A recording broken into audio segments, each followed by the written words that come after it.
High guys welcome back to my Riya mini blog channel. आमी रिया चले एलाम तुम्हारे काछे आबार नतून एक ब्लग भिडियो निये। तो आमी भालो आछि, आशा करी तोमरा सकले भालो आछो। तो देखो सकाल सकाल आज के आमी चान करे निয়েছি। तो देखो चुलटा शैम्पू करे निয়ে चुलटा हाथे शुकिয়ে নিচ্ছি। तो आज के मायरा নেই, মা বাবা গেছে একটু ডাক্তার দেখাতে। মা অর্ধেক রান্না করে দিয়ে গেছে, বাকি রান্নাটা আমাকে করতে বলেছে। তো চলো রান্নাঘরে যাওয়া যাক। তো এখানে আমি করে পটল আলুর তরকারি, তার জন্য দেখো কড়াই আমি তেল দিয়ে দিলাম। প্রথমে সাদা তেল পটল আলুগুলোকে ভাজার জন্য। তো দেখো তেলটা একটু গরম হোক, তো তার মধ্যে আমি কেটে রাখা পটলগুলো দিয়ে দেবো। দেখো কেটে আমি এগুলো ধুয়ে রেখেছিলাম। তো এইভাবে আস্তে আস্তে এগুলোকে ভেজে নেব। তো ভাজার পর আস্তে আস্তে দেখো কী করি, তোমরা প্রথম থেকে শেষ পর্যন্ত ভিডিওটা আমার দেখতে থাকো। তো এভাবে উল্টো পাল্টে ভেজে নিলাম। দেখো এখানে ভাজা হয়ে গেছে, বেশি আমি ভাজলাম না। এবার তেল ছেঁকে ছেঁকে আস্তে আস্তে পটলগুলো তুলে নেব আমি।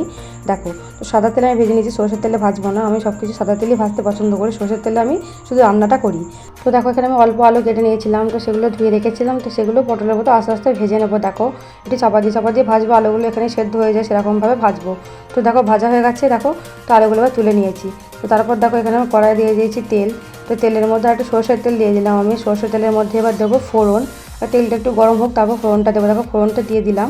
তো এটা আস্তে আস্তে নাড়তে থাকবো। তারপর এখানে দিয়ে দিলাম কেটে রাখা টমেটোগুলো। দেখো টমেটোগুলো 4 পিস করে কেটে নিয়েছি আমি। তো একটা মিডিয়াম সাইজের টমেটো নিয়েছিলাম। তো সেটা পেঁয়াজের মধ্যে দিয়ে দিলাম, আস্তে আস্তে নাড়তে থাকবো। এর মধ্যে কিছু মশলা দেবো। দেখো তো এখানে আদা রসুন বাটা আছে অল্প। তো তার মধ্যে আমি দিলাম পরিমাণ মতো জিরে গুঁড়ো, তারপর দিয়ে দেবো পরিমাণ মতো হলুদ গুঁড়ো। তো এটা মশলাটাকে একটু গুলে নেবো। তারপর এটা পেঁয়াজের মধ্যে দিয়ে দেবো। দেখো এখানে পেঁয়াজটা লাল লাল করে ভাজা হয়ে গেছে, এর মধ্যে মশলাটা আমি গুলিয়ে দিয়ে দিলাম।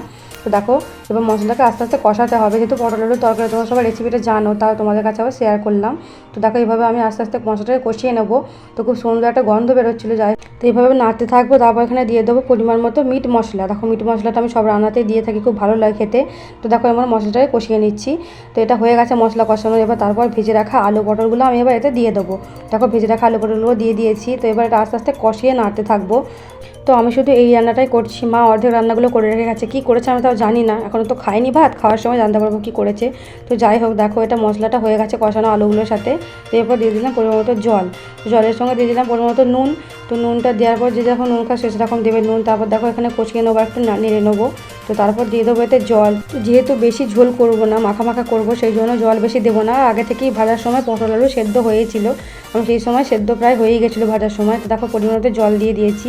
এরপর এটাকে চাপা দিয়ে দেবো। তো আস্তে আস্তে হতে থাকবে। দেখো সব মশলাগুলো কড়াইয়ে লেগেছিলো, সেগুলো আমি জলেতে নামিয়ে দিলাম যাতে ভালো করে রান্নাটা হয়। দেখো তো মশলাগুলো চারদিক থেকে নামিয়ে দিচ্ছে দেখো। তো এইভাবে রান্নাটা আমার হয়ে গেল। তো দেখো এখানে এবার চাপা দিয়ে দেবো। তো গ্যাসটা একটু আস্তে দিয়ে দিলাম। তো তারপর দেখো এখানে ফুটে গেছে দেখো। তো এবার একটা নামিয়ে নেবো, হয়েই গেছে প্রায়। তো এইভাবে রান্নাটা আমার হয়ে গেল। দেখো এবার আস্তে আস্তে নামিয়ে নিচ্ছি, গ্যাসটা আমি বন্ধ করে দিলাম। তো নামিয়ে নেবো। দেখো তো একটা জায়গার মধ্যে আমি ঢেলে নিয়েছি। এটা আমি এক হাতে করে পারছিলাম না বলে 2 হাতে করে ঢেলে নিলাম। দেখো তো দেখো না রেডি হয়ে গেছে। তো তারপর দেখো চলো আমি আবার ঘরে চলে যাই। তো দেখো ঘরে আমি চলে এসেছি। তো ভাবলাম বসে আছি, কেউ নেই বাড়িতে, ভিডিওটা এডিট করে নিই, তাই জন্য ভিডিওটা এডিট করতে শুরু করে দিলাম। দেখো তো এখানে বসে আছি, হাওয়াতে ভীষণ গরম করছিল, বুঝতেই পারছো কি গরম পড়েছে। তো কি করবো তাই ভাবলাম বসে বসে ভিডিওটা এডিট করে নিচ্ছিলাম। তো মারা কেউ নেই, আমি একাই ছিলাম, সেই জন্য কোনো কাজ নেই বলে এটা করে নিচ্ছিলাম। তো তারপর দেখো বিকেলবেলায় চলে গেলাম বাইরে। তো আর একদিন পরই আমাদের শীতলা মায়ের পুজো। তো তারই সব প্রিপারেশান চলছে। দেখো এখানে আমাদের বাড়ির এটা খুব কাছে, এটা ক্লাব। তো এখানে দেখো ফাংশনের জন্য স্টেজ করছে, এখানে মাইক টাইক সব কিছু করবে। দেখো তোমরা আমার ভিডিওতে দেখতে পাবে, আমি সবটা ব্লগ করে তোমাদের দেখাবো। যাই হোক এখানে একটা গ্রাউন্ড বল খেলা আছে, গ্রাউন্ডটা এখানে মেলাও বসে গেছে অলরেডি অনেকগুলো।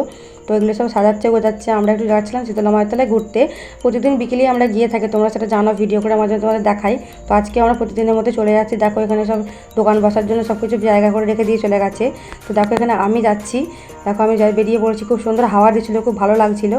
তো আমার সাথে কে কে আছে তোমাদের দেখিয়ে দিই। দেখো আমার সঙ্গে আছে এখানে মাম্পি, ওটা আছে পিঙ্কি। দেখো মাম্পি ওখানে হাই করে দিলে, তো পিঙ্কি ও যাচ্ছে, ও আমার ভিডিওতে নতুন।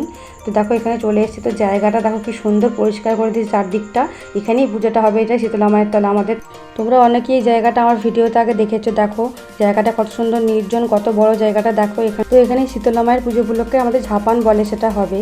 তো দেখো এখানে জায়গাটা খুব সুন্দর পরিষ্কার করে দিয়েছে, সবাই লাইট টাইট দিচ্ছে। দেখো এখানে জায়গাটা তোমাদের জুম করে দেখিয়ে দিতে। তো আজকে দেখছি চারদিকটা তো ফাঁকা ফাঁকা, আর একদিন পর দেখতে পাবে চারদিক থেকে কত মানুষ এখানে আসবে, কত ভিড় হবে, তোমাদের ভিডিওতে করে সব কিছু দেখাবো। তো আমরা তারপর চলে গেছিলাম ওদিকটা একটু বেড়াতে। দেখো ফেরার সময় মোটামুটি সন্ধে হয়ে গেছে। তো আমরা যাওয়ার সময় ওখানটা দিয়ে গেছিলাম, ফেরার সময় এদিকে রাস্তা দিয়ে আসছি। দেখো তো যেহেতু সন্ধে হয়ে গেছে লাইটটাও দিয়ে দিয়েছে। দেখো লাইটটা দিয়ে কি সুন্দর জায়গাটা লাগছে, জানি না রাত্রিবেলা তো আরও সুন্দর লাগবে, এখনই খুব সুন্দর লাগছে। দেখো তো দেখো তারপর চলে এলাম বাড়িতে।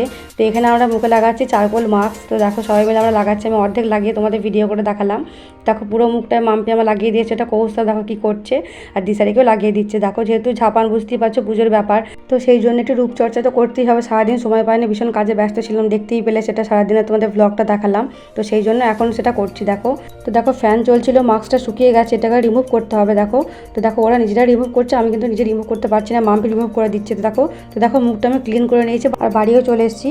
তো আজকে আমার ভিডিওটা এই পর্যন্তই। ভালো লাগলে লাইক কমেন্ট শেয়ার এবং আমার চ্যানেলটাকে সাবস্ক্রাইব করে দিও। আজকের মতো বাই।